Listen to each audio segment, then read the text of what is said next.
Hello everyone, Aaron here from ASM Computing. Happy New Year to everyone. Hope everyone had a good New Year's Eve and New Year's Day. Today I'm going to be doing a quick tutorial for you. Well, not quick, it's going to be about 2, maybe 3 parts, depending on how quick we can get it out. But this is going to be, as you can see per the title here, a jQuery and PHP to show and render out new inserted content without page refresh. Now, some of this code I'm going to be using is in fact, or does belong to Jquery, who is a web developer from developphp.com, and the other one is worldofwebcraft.com. Basically, I'm going to be using some of his code. It's not going to be all exactly the same.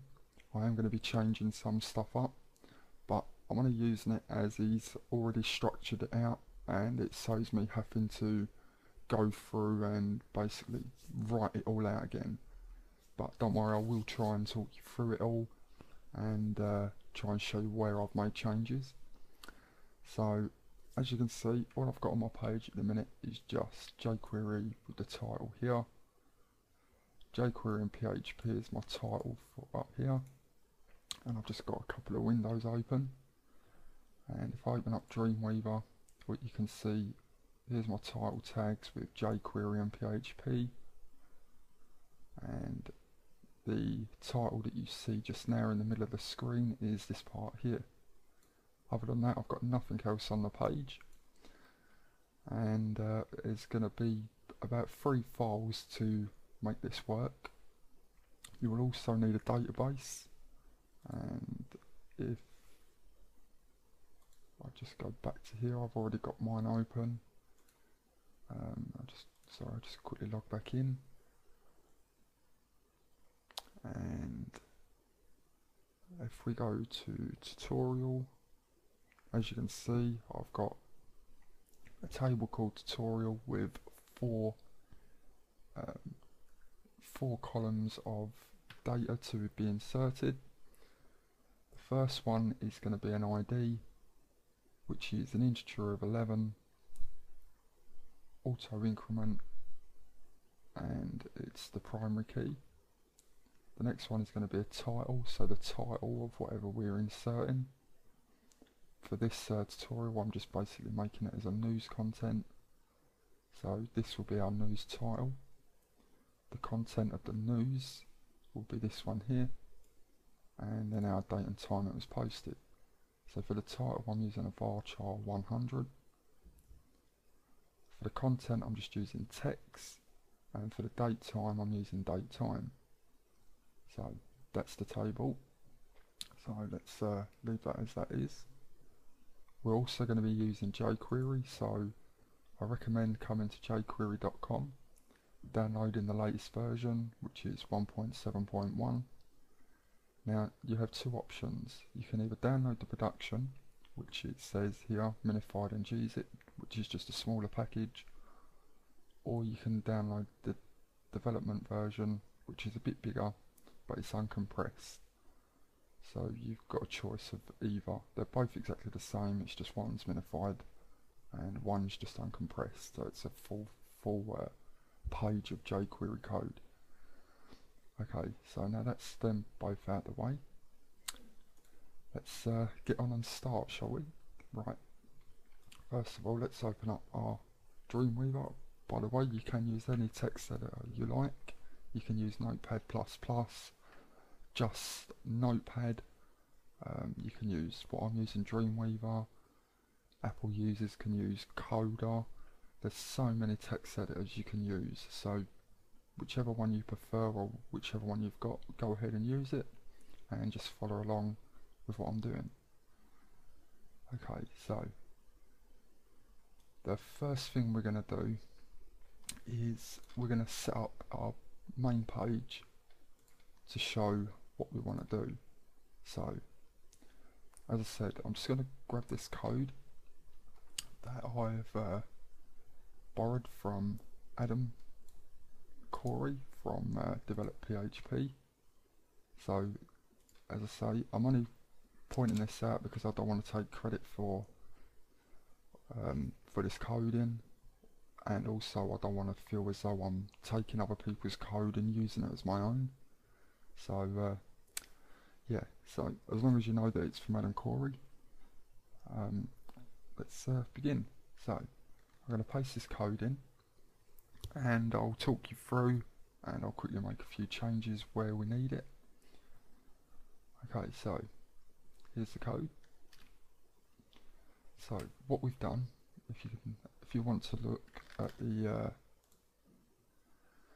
main page here, I've just put that code in and nothing's showing up.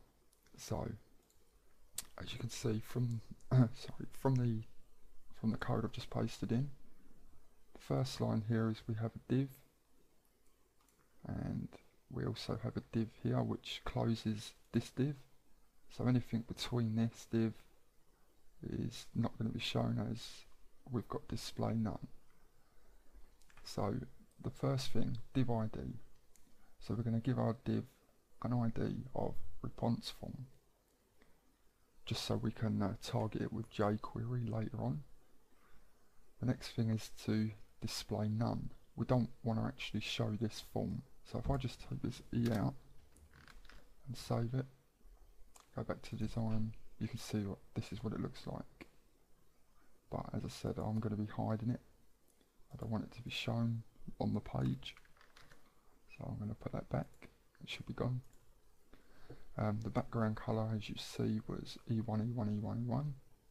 I had a border of 0.6C1 pixel solid, and a bit of padding and a width. So that's just the div to hold the form. The next thing is the form action. Now a lot of the time people put here either a PHP function to revert back to its revert back to the page itself. So if you may have seen it in PHP blocks where you have PHP underscore self in between the array brackets, that just basically posts the form back to the same page.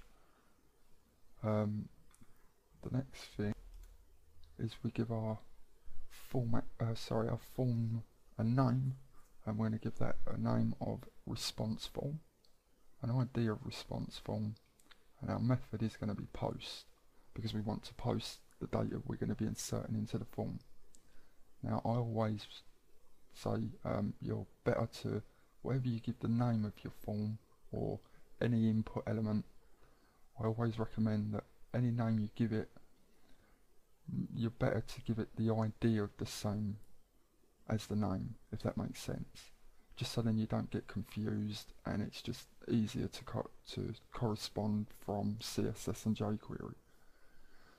Okay, so the next line is going to be upload new article. So if I just take this back out for a minute and just show you. So here's the upload new article, and I'm just going to get rid of this as I don't really need that in here. And it's just echoing out a name, and then I've got two break tags, and then news title with a break, and then an input type which is going to be text. Gave it a width 98%, and this is going to have a name of news title and an ID of news type, which as you can see is this one here. There's my news title and there's my input element. The next one is the news article. This will be the article content box. So as you can see here, exactly the same again, news article with a break, text area this time with a name of news body, ID of news body, gave it columns 64, rows of 12, style width of 98%.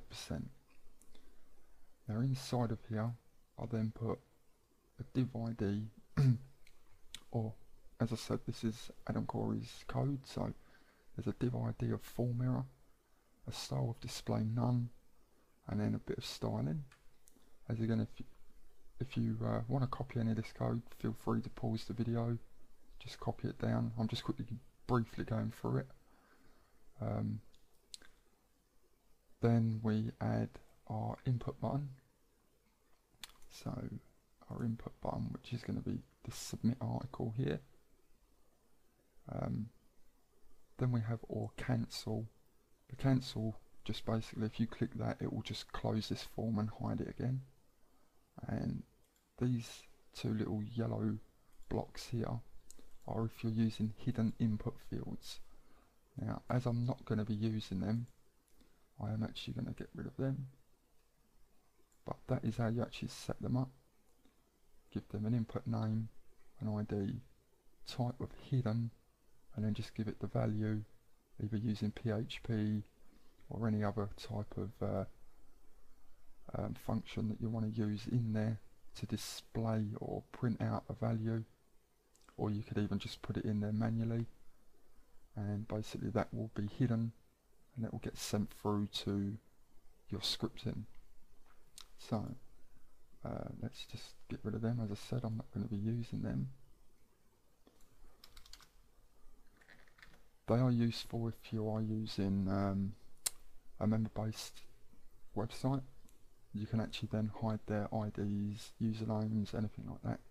So any forms that you allow them to use to upload anything, it will automatically save their ID and username. So go back to the design. So now you can see that they've gone, and basically that is our form done. So next thing is we have our div here of ID of news content. Now this, as you can see, it's just a div, nothing inside. If I actually write hello world, oh, if I spell world right, save that and go back, you can actually see here's our div just underneath. And what I'm going to do is I'm just going to put some inline styling on this. Oh, I'm just going to give it a margin top. I'm going to give that about 20 pixels, just so it brings it down away from the form a little bit. That's better. It's just so we've got a little gap between them. I don't want to have them so close together. Okay, so if I just put back ye there, close that, save that, sorry, go back to design. Now all you'll see is the two divs.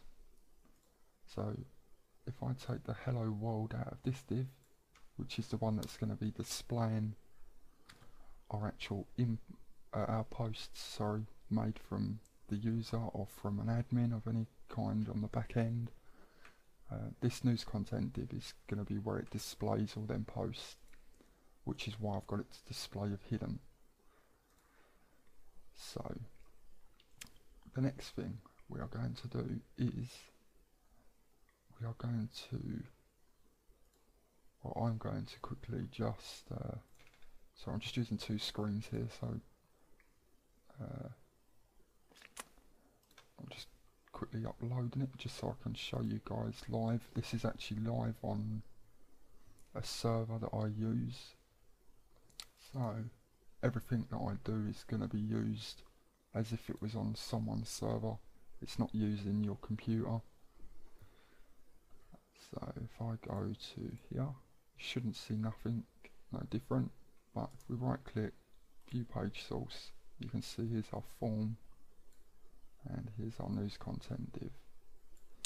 Okay, so next thing we need to do, we need to put a button to allow people to click it, to slide the form down, and then be able to write in there, post, and then send that through to PHP and Ajax, which will all be done in the back end. You won't see nothing being shown on the page, and then your new post will be shown up. It will be inserted into the database, and all this is done without a page refresh.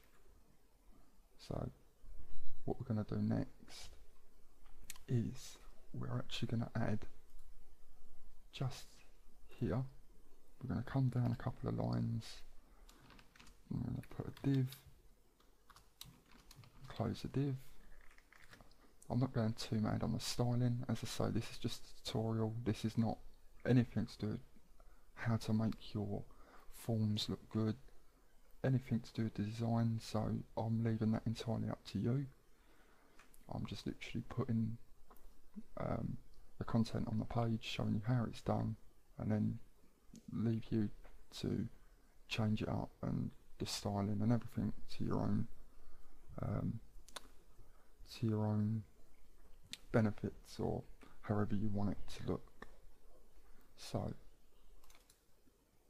what we're going to do next is add our input button to show the form. As I mentioned just now, I already have my input already made. I'm just going to print out sorry, I'm going to print out the code here, and then I'll just show you what I've done. So I just need to make two adjustments here. Just need to take this out and this out. Okay, just save that. So if we go back, you can see now I have add article.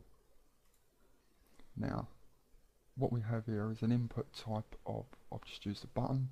We don't need a submit because we're actually using Jquery and Ajax, so we will have no need to submit any of this information.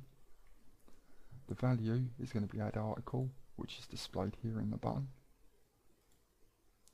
I've just gave it a bit of styling. Now the most important part is this bit right here. On mouse down, we use JavaScript with colon and then toggle article form response form. Now response form, which is why I said we need to give this div an ID, is this here.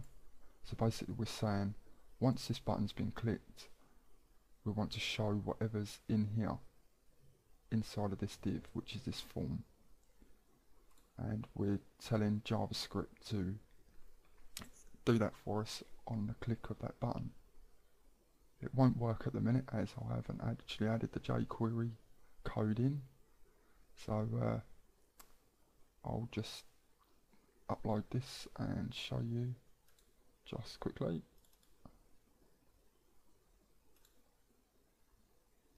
And that's uploaded. Let's go back to here, refresh, and you should just see this. When you click it, obviously nothing happens because we haven't told, as I said, Jquery to show the form. So let's go back, and I don't really want to get into the Jquery just yet, only because I'm up to 17 minutes already on this video, and obviously I don't want to make the videos too long and make people bored. So I do like to try and keep the videos down short, try and keep each individual video to each individual bit of scripting. But as I said, it is hard to try and explain code and show you everything within one video. It just wouldn't happen, it just takes too long. So what I am going to do is I'll quickly add the Jquery to slide the form down before I stop this video, and then what we'll do is in the next part of the video we'll come back and we will start with the PHP side of it to insert it to the database, or the Ajax or Jquery, but the main part of the Ajax I'm going to leave till last, just because there is a lot of coding to be done. So let's go to the title, and underneath the title, if you're in Dreamweaver, this makes it a lot easier for you. If you go to insert HTML, go to script objects and type in script, and you can either source this folder here. If you click this, it basically allows you to find your JavaScript or your Jquery, it will allow you to find your JavaScript, Jquery, whichever type of script you have. It will allow you to find that, to add that in the same way you would with your style sheet. So I'm not actually going to put a source in, I'm just going to click OK. And as you can see, we have our script tags. So I'm just going to come back to here, and what I'm going to do, I'm just going to copy this. You'll see why in a minute. So just enter and copy that down, and in this top one I'm just going to put source, and that's going to be equal to // which means I'm coming out of the folder I'm in, and I'm going to go into my JS folder, which I've got sitting on my server, and then into Jquery dash 1.6, oh sorry, 1.6.1.js, and that is just going to be going into the Jquery library that I have. I know, as I showed you in the first part of this video, it was, or the latest version was 1.7.1, but just for tutorial's sake I'm just using the library I've got. So this part here is going to shove down a couple of lines, and I'm just going to add in this bit of code again. This is from Jquery. So what we're actually doing here is making a function, and we're toggle article form, which, if you remember, we have here toggle article form, which is on the input button, and basically that will just open the div, and it will allow the form to be shown. And again, when I showed you the cancel, that was here. I'll mouse down, JavaScript, toggle article form, response form, and basically that will just close it. I will show you in a minute. Just to let you know, on any href tag, like for this one for example with the cancel, make sure on click you put as return false, else if you don't, it will act like an A-link, so it will show you a hash up on your top of your browser. So the on click just returns false, that won't show anything. Okay, so that was that. Now this X is just going to be what's corresponded to whatever's in here. So whatever's in your brackets is whatever we're going to be using to toggle down. So response form is now being used as a conditional of X.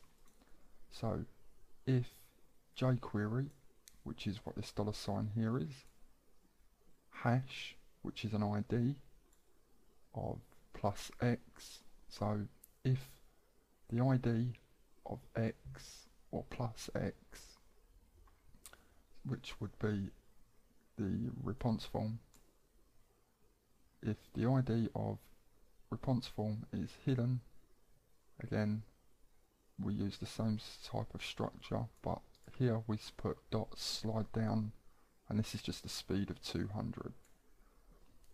Else, meaning that it isn't hidden and it's actually showing to the user, we allow them to click it to slide up with a speed of 200. Okay, so let's save this and let's upload this, and hopefully if I've got my folders set right for my Jquery library, hopefully this should work first time. So if I just refresh the page, obviously it looks exactly the same. If I now click add article, you can see that the form slides down. Click article, add article again, the form disappears, and again if you click cancel, the form just disappears. So you can change the speed, you can toggle the form, you can have it so that the form is always shown to a particular user, like an admin. I'll leave that entirely down to you. Okay, so I'm going to stop the video here as we're now coming up to near on 25 minutes. I know it's took a little bit of a while, but I do like to try and explain a lot of a lot of the code. So look out for tutorial number 2, and we'll get the rest of this sorted out. Hopefully we can limit it to at least 3 videos. If not, it'd be good if we could just roll it all out in the next video. Okay, so let's stop this one here, and I'll see you in part 2.